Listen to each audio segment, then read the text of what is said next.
నమస్తే, welcome to NSTV news. ముందుగా ముఖ్యాంశాలు. చిత్తూరు జిల్లా పూతలపట్టు నియోజకవర్గం బంగారుపాలెం మండలంలోని తెలుగుదేశం పార్టీ కార్యాలయంలో పూతలపట్టు శాసనసభ్యులు కలికిరి మురళీమోహన్ మీడియా సమావేశంలో వెన్నుపోటు దినం కార్యక్రమంపై మండిపడ్డారు. ఆయన మాట్లాడుతూ వైసీపీ పార్టీని స్థాపించిన శివకుమార్ను వెన్నుపోటు పొడిచింది నువ్వు కాదా జగన్మోహన్ రెడ్డి అని ప్రశ్నించారు. మీరు వెన్నుపోటు దినం జరిపినా ఎవరు వెన్నుపోటుదారులో ప్రజలకు తెలుసునని, నువ్వు వెన్నుపోటు దినం గురించి మాట్లాడడం హాస్యాస్పదంగా ఉందని అన్నారు. కాంగ్రెస్ పార్టీని ఏర్పాటు చేసింది నువ్వు కాదా? ఎవరో శివకుమార్ అనేవాడు వైఎస్ఆర్ కాంగ్రెస్ అని పెట్టుకుంటే ఆ పార్టీ మా నాయన పేరుతో ఉందని అతన్ని బెదిరించి వెన్నుపోటు పొడిచి ఆ పార్టీని లాక్కున్నది నువ్వు కాదా? నీ మూలాలు ఎక్కడివి? నువ్వు ఎవరిని పోటు పొడిస్తే ఈ రాష్ట్రంలో అధికారంలోకి వచ్చావు? నీ స్థితికి గతికి కారణమైనటువంటి కాంగ్రెస్ని, మీ నాన్న ఇంత స్థాయికి ఎదగడానికి సోపానమైనటువంటి కాంగ్రెస్ని, నిన్ను ఎంపీగా చేసినటువంటి కాంగ్రెస్ని పొడిచి నువ్వు అధికారంలోకి రాలేదా? అంతెందుకు, నీ అధికారం కోసం చిన్నప్పటి నుంచి లాలించి పాలించి భుజానికి ఎత్తుకుని మోసిన నీ చిన్నాయిని గొడ్డల పోటు పొడిచి అధికారం కోసం నువ్వు చేసినటువంటి నిర్వాకాన్ని ఇతరుల మీద నెట్టుతావా? ఎక్కడన్నా అధికారానికి చెల్లడ్డం వస్తుందని తోడబుట్టి రక్తం పంచుకున్నటువంటి చెల్లిని వెన్నుపోటు పొడిచి బయటికి తరమలేదా? తల్లి ఎక్కడ అధ్యక్షులు అవుతుందో, తల్లి ఎక్కడ గౌరవాధ్యక్షులుగా ఉండాలనుకుంటుందో, తల్లి ఎక్కడ రాజకీయాల్లోకి రావాలనుకుంటుందో అన్నటువంటి దుర్బుద్ధితో శాశ్వత అధ్యక్షుడిగా ఉండాలని తీర్మానం చేసి తల్లిని బయటికి గెంటినటువంటి పోటు ఎవరు పొడిచింది నాయన? వెన్నుపోటు గురించి, గొడ్డల పోటు గురించి, గుండెపోటు గురించి నీకు తెలిసినన్ని కిటుకులు విద్యలు ఈ సమస్త భూమండలంలో ఎవరికైనా తెలుసా? నీచపు మాటలు మాట్లాడుతూ, నీచపు చర్యలు చేపడుతూ సిగ్గుమాలి తగుదున అమ్మాని రోడ్ల మీదకి వస్తారా? అతనికంటే బుద్ధి లేదు సరే, అతని మాట వినడానికి ఆ పార్టీలో ఉన్నటువంటి వాళ్ళకైనా బుద్ధులు దక్కర్లే. అయ్యా, మనం ప్రజల తీర్పును గౌరవిస్తున్నామా లేదన్నటువంటి ఇంగిత జ్ఞానం ఉండాల్సినటువంటి అవసరంలా? ఎందుకని చేస్తున్నారు? ప్రజల దృష్టిని మరల్చడానికి, రాజకీయ విమర్శలు చేయడానికి ఇంకొక వేదిక మీకు దొరకలేదా? ఇంకొక రోజు మీకు కనపడలేదా? ఏం మాట్లాడుతున్నారు? వెన్నుపోటు దినమా అంటే భారత రాజ్యాంగంలో ఎన్నికల దినాన్ని, ఎన్నికల ప్రతిష్టను దిగజారుస్తావా నువ్వు? ఎన్నికల ప్రతిష్టను అవమానపరుస్తున్నావు, ఎన్నికల విధానాన్ని అవమానపరుస్తున్నావు. ఏ ఎన్నికల ద్వారా అయితే నువ్వు ఎమ్మెల్యే అయినావో, నువ్వు ఎంపీ అయినావో, నువ్వు ముఖ్యమంత్రి అయినావో ఆ ఎన్నికల విధానాన్ని అపహాస్యం చేస్తావా?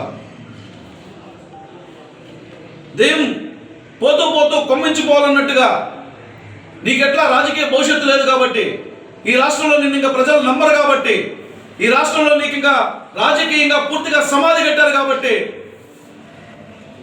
ఏదో ఒక విధంగా మనం బురద చల్లుదాం అనుకుంటున్నావా?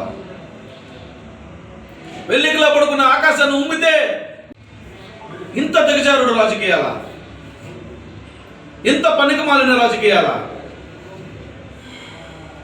జూన్ 4న ఒక సంక్రాంతి, ఒక దీపావళి, ఒక ఉగాది కలగలిపితే ఏ విధంగా పండగ జరుపుకున్నారో, లేదంటే ఒక క్రిస్మస్, ఒక రంజాన్ పండగను ఏ విధంగా జరుపుకున్నారో ఆ విధంగా ఒక పర్వదినంగా మారింది తెలుగు వారికి, ముఖ్యంగా ఆంధ్రప్రదేశ్లో. 5 ఏళ్ల పాటు పట్టపగలు నట్ట నడివీధిలో మీసం మెలేసిన మగవాడు కూడా తిరగలేనటువంటి దుస్థితి. మాట్లాడాలంటే భయం, ప్రశ్నించాలంటే భయం, ఆఖరికి నాకు ఇది కావాలని అడగాలన్న భయం. ఎందుకంటే మాస్క్ కావాలని అడిగితే సుధాకర్ని చంపేశారు. మా అక్కని కూడా అవమానం చేస్తున్నాడు, ఇదేంద్ర నాయన అంటే వాడిని చంపేశారు. పిల్లగాన్ని, 12 ఏళ్ల పిల్లగాన్ని చంపేశారు. అయ్యా నాకు జీతం అంటే కారు డ్రైవర్ని ఒక ఎమ్మెల్సీ చంపి డోర్ డెలివరీ చేశారు. ప్రభుత్వం ఏం చేస్తుందని ప్రశ్నిస్తే ఒక సారా విధానంలో, మద్యం విధానంలో ఏం చేస్తుంది ఈ ప్రభుత్వం?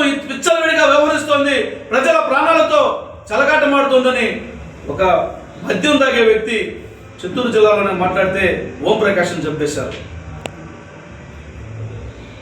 అలాంటి మీరు మీ పాలన మీద విరక్తి చెంది, విసిగిపోయి, వేసారిపోయి ప్రజా పాలన కోరుకుని జూన్ 4న ఒక అద్భుతమైనటువంటి తీర్పు వెలువడితే ఆ తీర్పు కోసం ప్రజలందరూ కళ్ళలో ఒత్తిరేసుకొని ఎదురు చూశారు.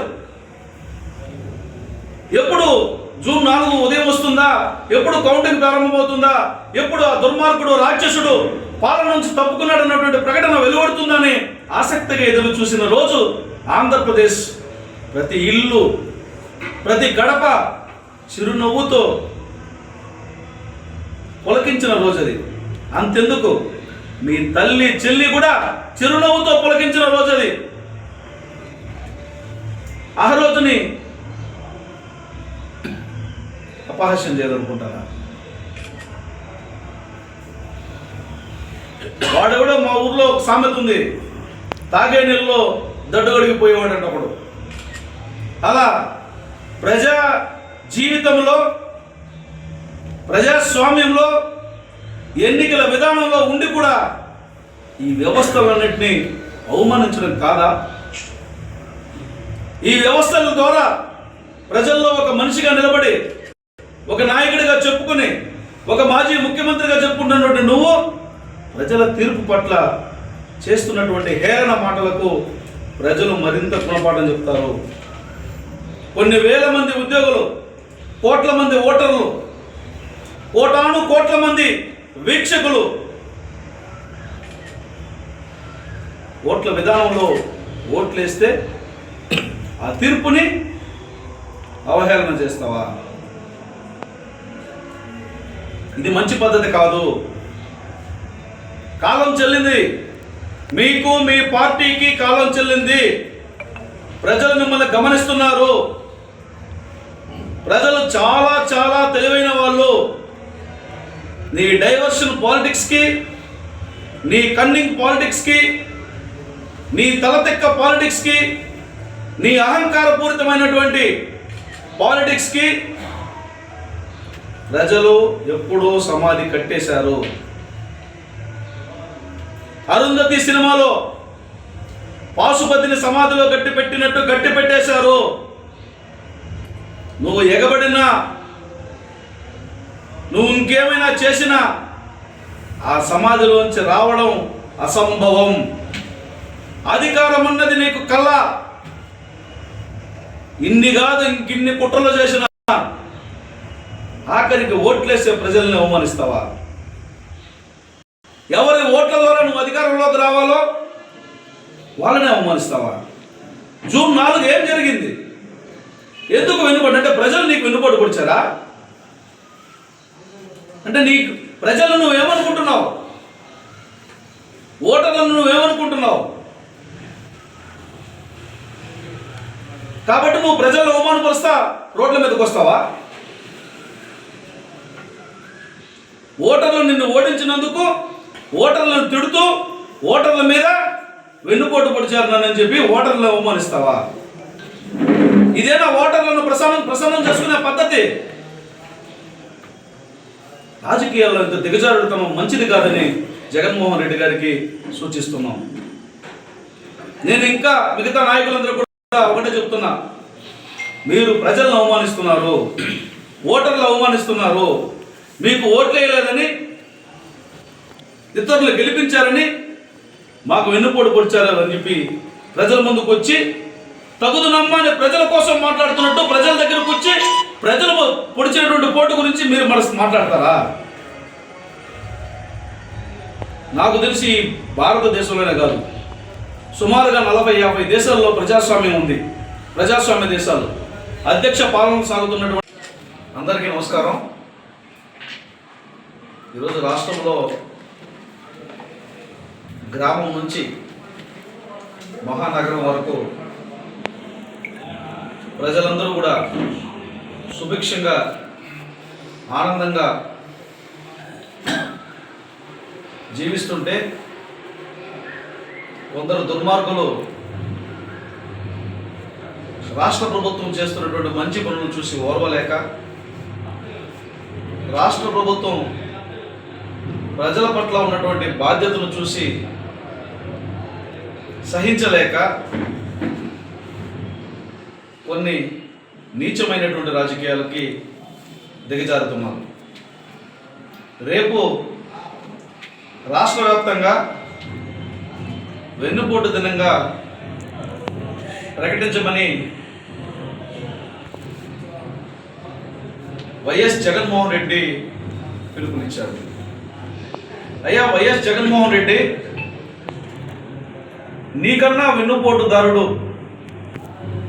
ఈ తెలుగు నేల మీద ఉన్నాడా?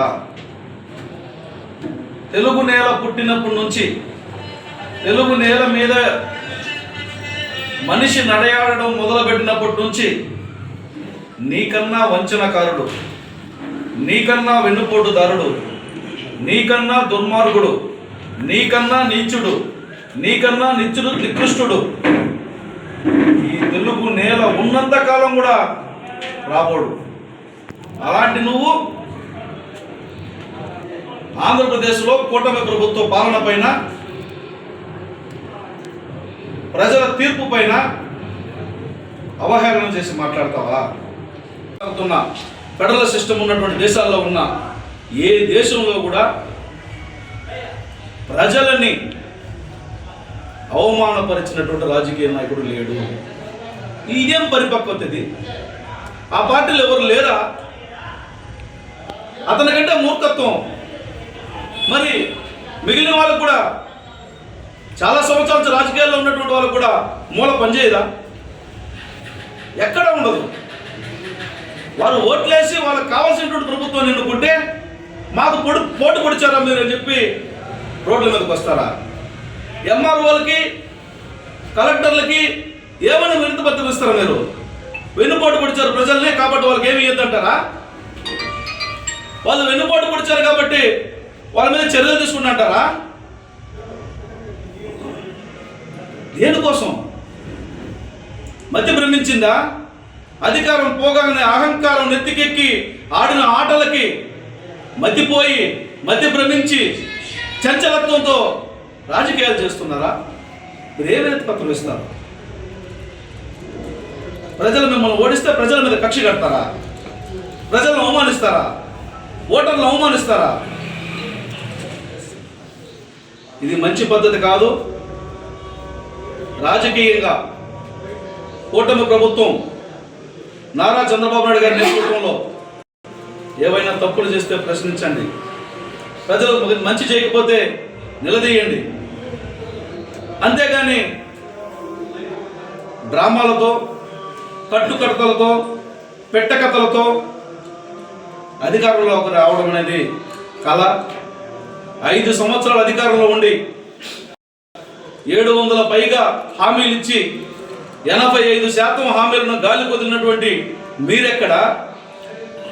ఏడాది కాకముందే ఇచ్చిన హామీల్లో 75% పూర్తి చేసి ఆగస్టు నెలకంతా ఇచ్చిన ప్రతి హామీని పూర్తి చేయబోతున్నటువంటి నారా చంద్రబాబు నాయుడు గారి పాలన ఎక్కడ?